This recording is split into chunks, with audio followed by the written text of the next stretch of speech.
Welcome to Digital Marketing for Contractors, a podcast for home improvement contractors to help you crush your lead goals and take your business to the next level. Join us each episode as we give you powerful insights and practical tips on the best digital marketing strategies to help you grow your home improvement business. Let's get started. Hello and welcome to Digital Marketing for Contractors, a podcast hosted by Fat Cat Strategies. We are a full-service digital marketing agency based in Raleigh, North Carolina. We specialize in driving leads, sales, and growth for the home improvement industry through digital marketing. My name is Janet, and I'm the founder and managing partner. And today we are discussing an issue that, frankly, is not all that fun, but it's the reality, and I think it's an important topic. What are we talking about? We're talking about your website getting hacked. I'm here too. You are.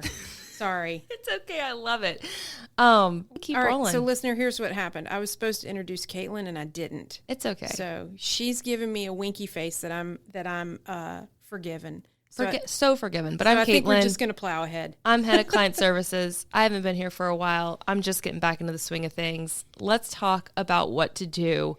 If your website is hacked, what you need to do on the SEO side of things to get that improved. So Janet's going to set the scene. Why was your website hacked? Well, before we even get into why and how and all of that, Yeah. I just want to tell everybody who's listening, you are either the owner or the manager of a home improvement company. A website is a critical part of your face to the public. Yes. It's a critical part of your lead generation machine, your digital marketing. You've spent money, time, energy, and resources in building it. If the day comes when it's been hacked, the very first thing that you need to do, and it's critically important, is don't panic. That's right. Just don't panic. Just take a breath, Yep. walk outside, Yeah. compose yourself. Nobody is going to benefit if you are losing your mind and screaming at people. And even if, you have an agency and you feel like it's their fault, it doesn't matter. At this Right. point, calm heads are what are needed.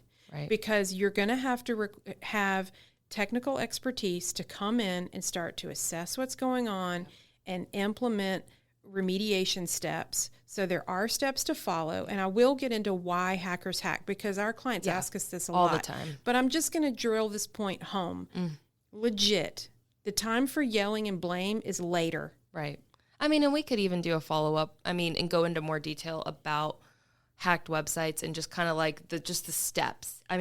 Here is exactly what you should do if you get on your website and there is some inappropriate. Right.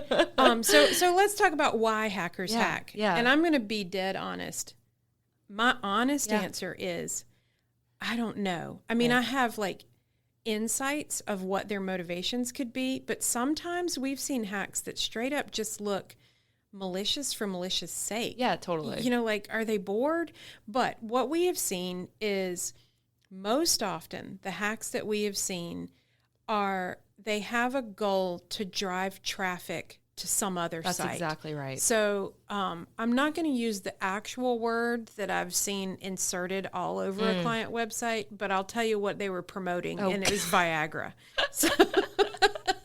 So let's dive into why would that hack happen? So if you are selling off-brand Viagra and you want to drive a bunch of traffic to your e-commerce site to sell these pills, then you need backlinks. It's an SEO play. It's an SEO play. Yeah, it's a hacked SEO play to inject a bunch of backlinks to this site selling pills. It's been 10 years since I've seen that, maybe longer. It's funny, though, because the moment that happens to benefit their website, you've got to take steps to fix the SEO. Some nonsense. On your website. Yeah, some nonsense just got deposited on your front door, and you got to deal with it. And that's what we're going to talk about, is how to fix that nonsense.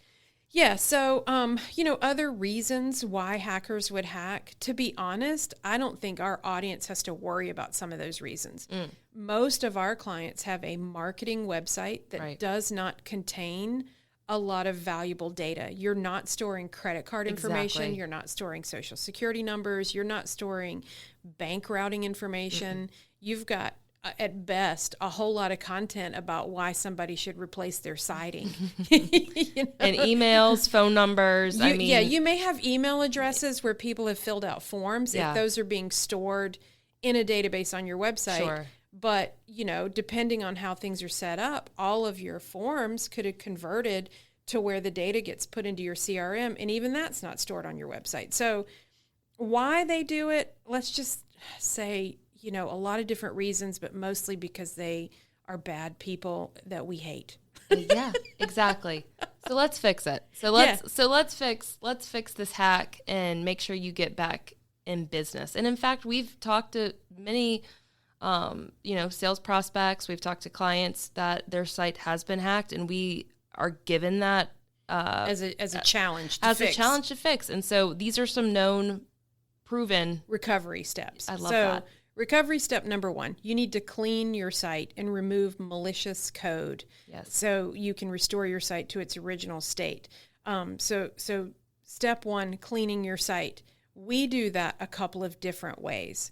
One of the very first things that, when it's happened to us, all of our clients' websites have daily full backups. So what an easy thing that we can do is we can go look at the last stable full backup and we can just restore that backup. Yeah. And then we've, kind of used a time machine to go back in time 3 days to before it was hacked. Worst case, you lose content that you published. Yeah, you might lose some blog posts, or you might lose like this month's promo offer or any updates that somebody's made to the homepage. You can add it back. Yeah. So if you don't have a backup that you can roll back to, what you can do is I'm going to give a shout out to a company that we've used before. We've used a company called Sucuri. Sucuri. We'll link it in the show notes. So that is an example of one of many different companies that you can submit your hacked site to their service, and they have tools to take all the bad code off of your site. The other thing that we do for our clients is we put preventative maintenance measures in place where we are actively doing daily malware scans, and we have kind of some firewalls and some roadblocks. But assuming that you don't have that and your site got hacked, the very first thing you need to do is clean it up. Either revert back to a stable version based on a backup, or you got to pay somebody to clean up the code. Okay, so next step. After the code is being cleaned up, what should they do? I want to talk about number 3. Oh, okay. I was going to give Caitlin number 2. I know. Then I'll do number 2. Number 2 is to request a review. So who are you requesting a review from? You're requesting a review from Google. And this is not like a 5-star, they did great service review. This is requesting the Google robot to rescan your site and deem it safe and clean. Because, we kind of skipped over this at the beginning of the episode, and we'll go back and cover this in just a few minutes.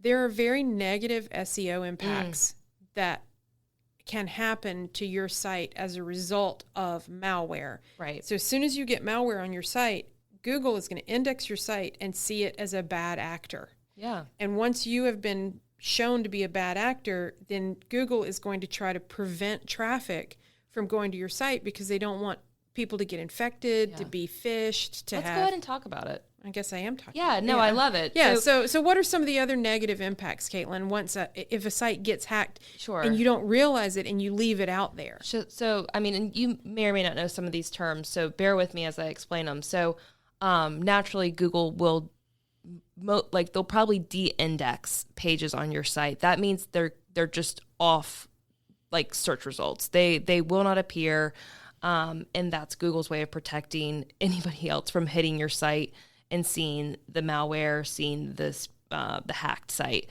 So the site would be de-indexed, gone from the search results, which is okay. You're like, that's good. I'm glad it's off search results. I don't want my site to be showing up with faulty information on it. But it also means you're invisible to your community and to prospects. Correct. And once you go through the steps that we're going to go back to on the recovery side of things, you're going to need to re-index those pages so they do appear with the right content on them. So I just want to recap where we are in this story.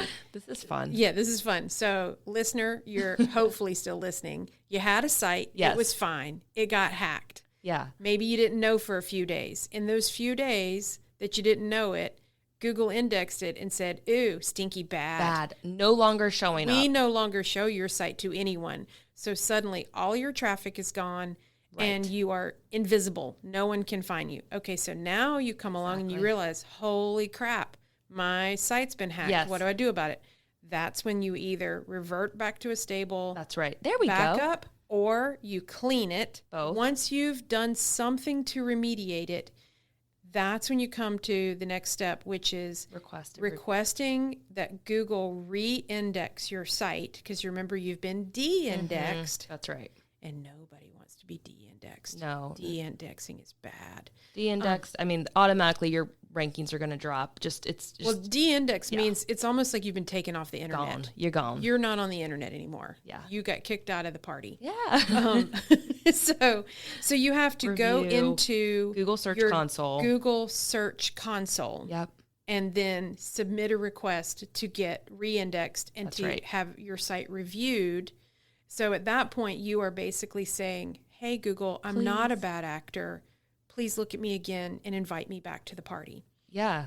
And then you wanted to do number 3. I What's know. number 3? I wanted so those two are pretty technical. You should be able to do them on your own. Your agency should definitely be able to fix that for you. So those are two very technical steps on the road to recovery. This is one that whether your site has been hacked or not, that you should be doing on like the SEO side of things anyways, is building trustful content. You need to be doing content, and literally the acronym is called EAT: expertise, authority, and trustworthiness. Any content now that has expertise, authority, and trustworthiness is content Google likes. So let's say your site was hacked and it's de-indexed, you've got to re-index it. It's going to take a while to get things back up and running. The fastest way, as of right now, on October 15th, 2024, the fastest way to get your site back up and running is writing content that is true, authoritative, and it sounds like it's coming from an expert.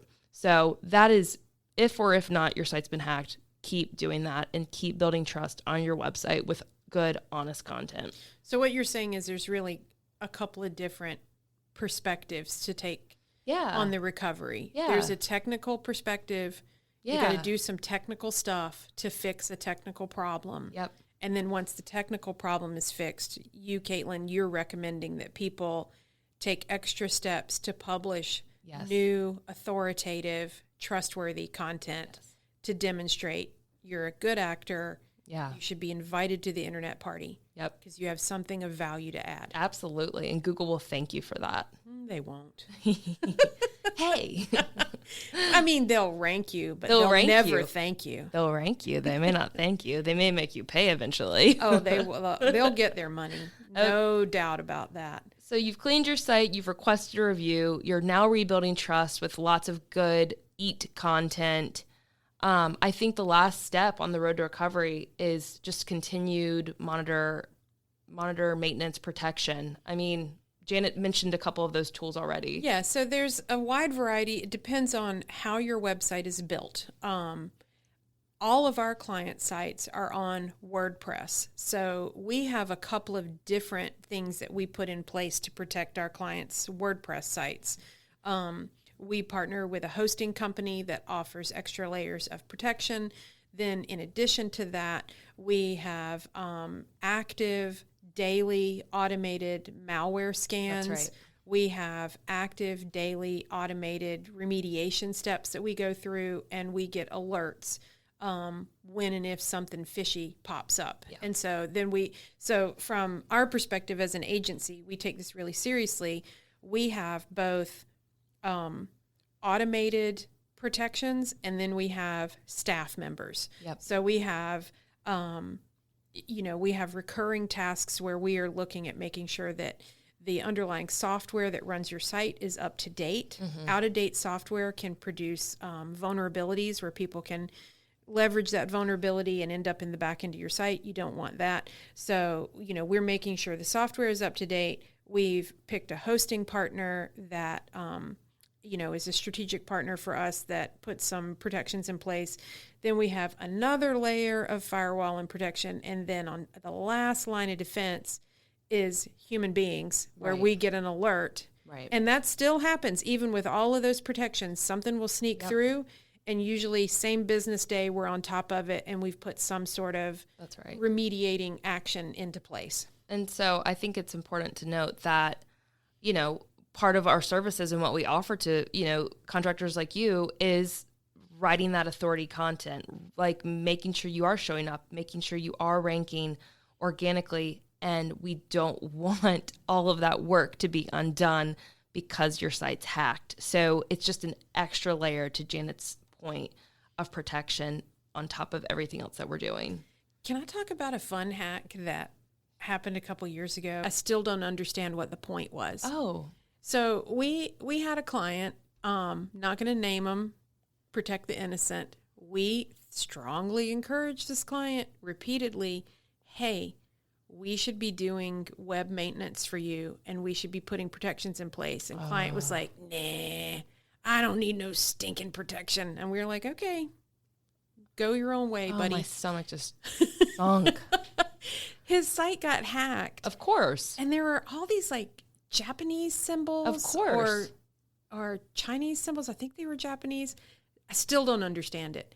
And it was the weirdest thing. Like if you looked at the site, it was all in English. But if you Googled the company's name I remember that. On the search engine result page, the title of the link that shows up was Japanese characters. It's horrible. It was weird. Like, I still don't, like, what was the financial benefit of the hacker to change the search engine result title to Japanese? I don't know. But when you looked at the site was not in Japanese. And then this client who, no one will be surprised to find out that they're not a client anymore. This client called us going, this is taking a turn. oh my God, what happened? And I'm like, I don't know. We can try to fix it for you. But also you turned down every suggestion and opportunity to put safeguards in place. So, and here we are. We won't work with you unless you're going to have. Yeah, those are days gone by. Way gone by. We don't work with clients now who refuse that kind of protection. We, because in fact, just do it. I think. Yeah. Janet's nodding. Like no. Like you need to have a protected website. We're all doing too much work. It's too much time on your end too. Like let's not get your website hacked. But I still don't know why. Why would you turn the title on the search result page Japanese? I still don't know why that happened. It was weird. Anyway. And who knows if it was Japanese?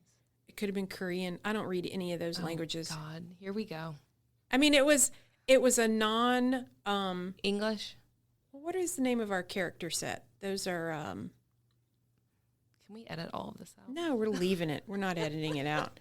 I'm going to Google it. What? Germanic. It was not a Germanic language. And the symbols that we use to spell English words is a set of letters that probably has a name, and I can't remember. And it was not the same letter set. It was symbols, not letters. Don't let your website get hacked. Have good security on your website. And if and for some reason it does get hacked, because hacker's going to hack, things have been changing. Hater's going to hate and hacker's going to hack. Hacker's going to hack. Do not forget these 3 important steps. Clean your site, request a review, and then write content to build trust. But you should always be monitoring and always protecting your site no matter what. Janet? Correct. Okay, so let's wrap this up. You have once again spent 20-some minutes listening to us ramble on about digital marketing for contractors. I hope you found some value in it, and I hope, if nothing else, you leave this episode and you will go and ask whoever is responsible for your website, hey, knucklehead, what are you doing to protect us against hackers? And see what they say. And if you don't like their answer, call us. We're here. Go to fatcatstrategies.com, fill out a form, or give us a buzz, and you will talk to either probably me or Caitlin. Yep. And we'd love to find out more about your business, see how we can help you. Thanks, guys. Thank you. Digital Marketing for Contractors is created by Fat Cat Strategies. For more information, visit fatcatstrategies.com.